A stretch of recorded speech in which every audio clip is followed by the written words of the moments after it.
All of this culminates, my last slide, into what my mission is, and that's to... Hey everyone, my name is Ryan. I'm sure you guys already knew that. I grew up in Northern California, in Auburn. It's a very small town. Almost everyone is white, and it's the endurance capital of the world. So if there's anything that's kind of in my genes, it's the hard work and exercise in that context.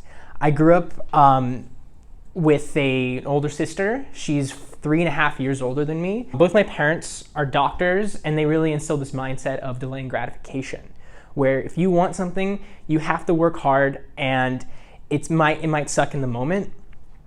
And I really took that to heart.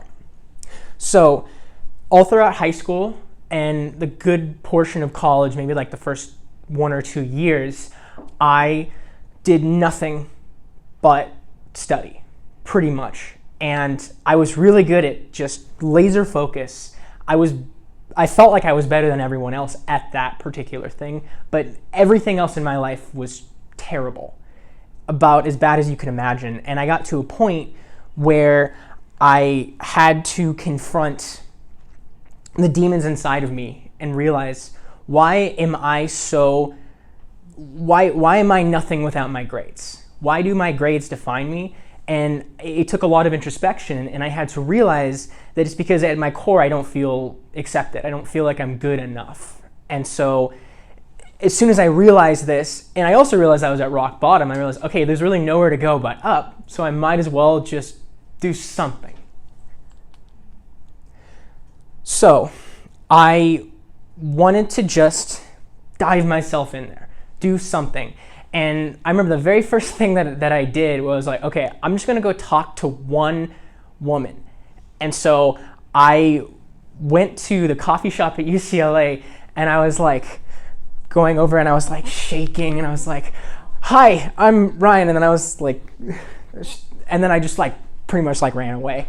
And a part of me was like, that sucked. But another part of me was like, wow, I didn't die.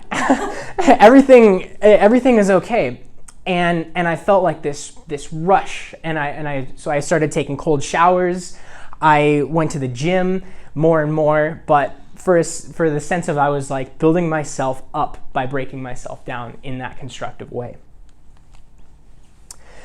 Another thing that really moved my life forward was I had a lot of fun in my chemistry classes.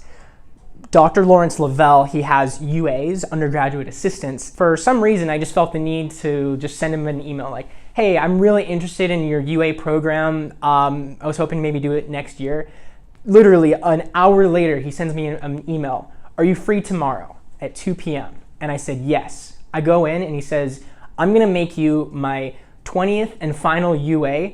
And that changed my life, because I was able to integrate what I'm already good at, and that's school, and share it with others in a way that helps them find things faster and more smoothly than I had once done.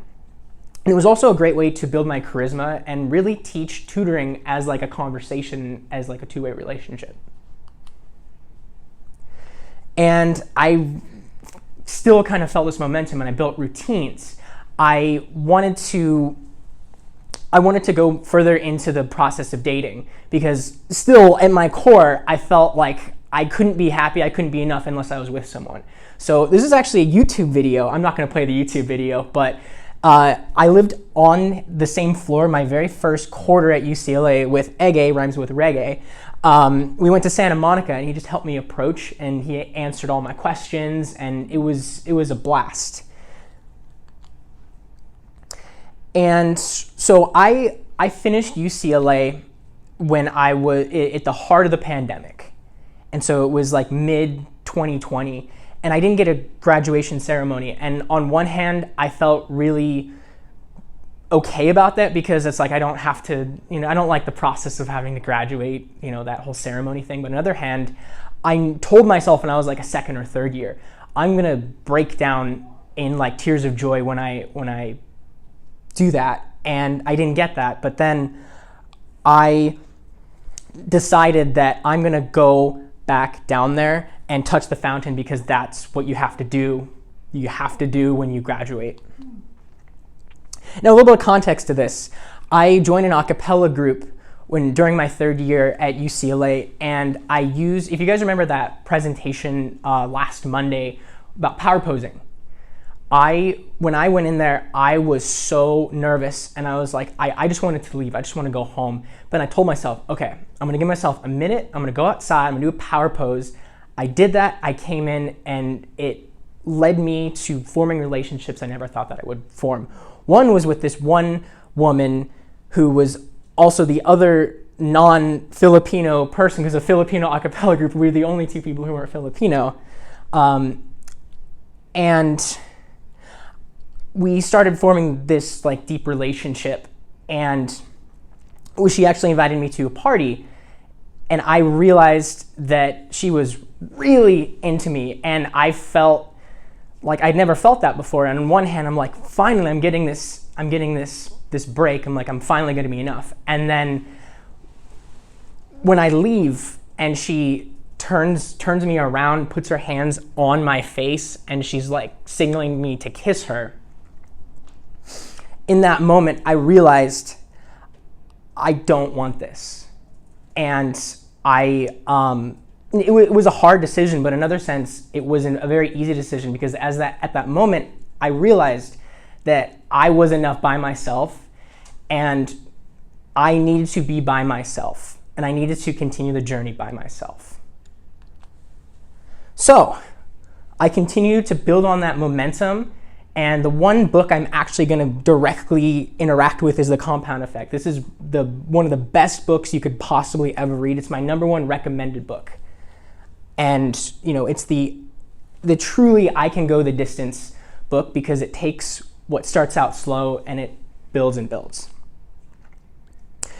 And so all of this culminates, my last slide, into what my mission is. And that's to make lots and lots of money. I'm kidding. No, it's to help others achieve what I had to go through the hard way, because I don't think other people have to go through, not saying that, oh, look at me, I went through so much. No, I went through something really hard so that I could help others in a way that they can focus on their lives and they can find what their calling is. That's it.